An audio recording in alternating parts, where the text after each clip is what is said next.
introduce our next storyteller, Miki Beldman.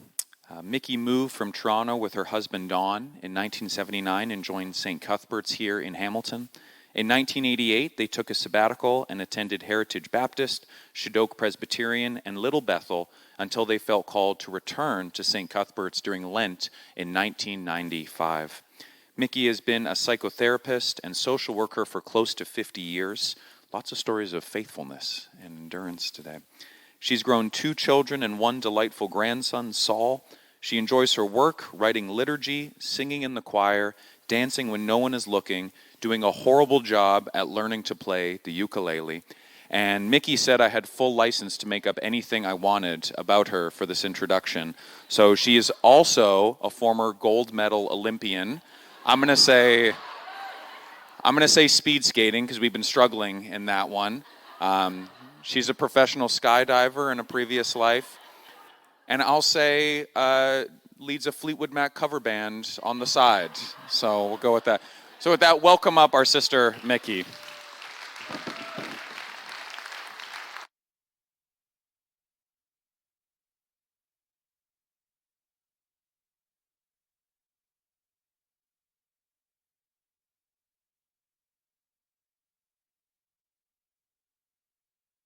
Now I'm dead. I thought most of you would sleep in on a Saturday. What are you doing here? 2 questions. Do you believe in ghosts? Have you ever seen one? I won't ask for a show of hands to save you the embarrassment of what I'm about to admit. I am reluctantly able to say a tentative yes to both questions. Furthermore, the ghost I have seen is me. Let me explain. I'm in my 3rd year of remission after 2 years of treatment for serious breast cancers. A second bout, and this time a double whammy, 2 different kinds of cancer. I had what was called a miraculous recovery in 2023, experiencing many moments of blessedness despite times of tremendous pain. Since then, I've been bugged by a constant refrain of compliments. Miki, you look so good. Often said with what feels like a tinge of disbelief. It's embarrassing. And the introverted part of me seriously wishes it would stop. Miki, you're so fine.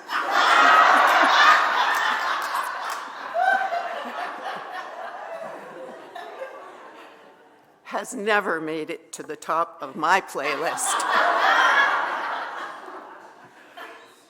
I look in the mirror, and the person I see doesn't look so hot.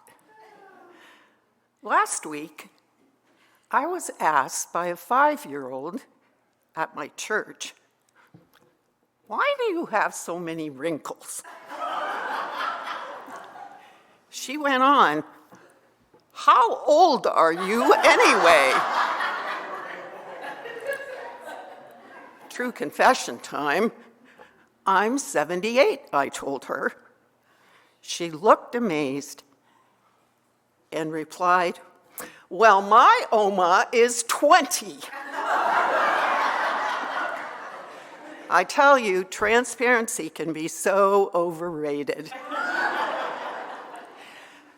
After the blessing of such a miraculous recovery, I am ashamed to talk about the suffering that has been part of my life since. 2 years of chemo, steroids, transfusions, frequent trips to emerge, unplanned hospitalization, surgery, and ongoing blood thinners and estrogen-robbing meds have all had residual effects. My joints creaked from the heart medication. My hair used to be wavy, fun, and funky. And now it's brittle and straight. My skin is thin and fragile, particularly on a nose, thank God for makeup, that sometimes resembles Rudolph. A mastectomy has mutilated my chest, which refuses to adjust to any form of prosthetic bra.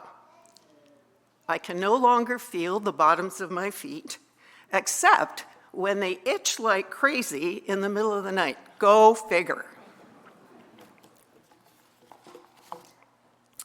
And my legs, once a model's envy, I did model in my teen years, are so beat up that I rarely expose them in public anymore.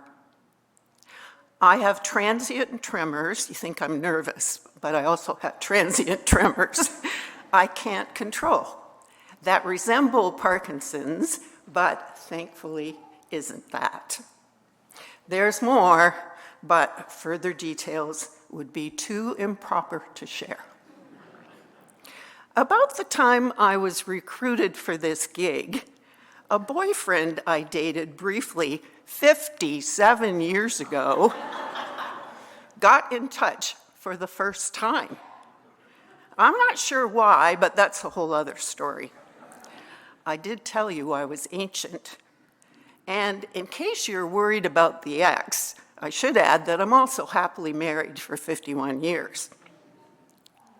However, this bizarre and unsolicited connection precipitated a walk down a pictorial memory lane.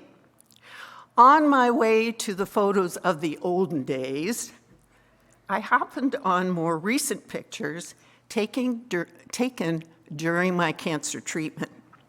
And there I saw the ghost that was me. My hair had grown in a concentration camp kind of way.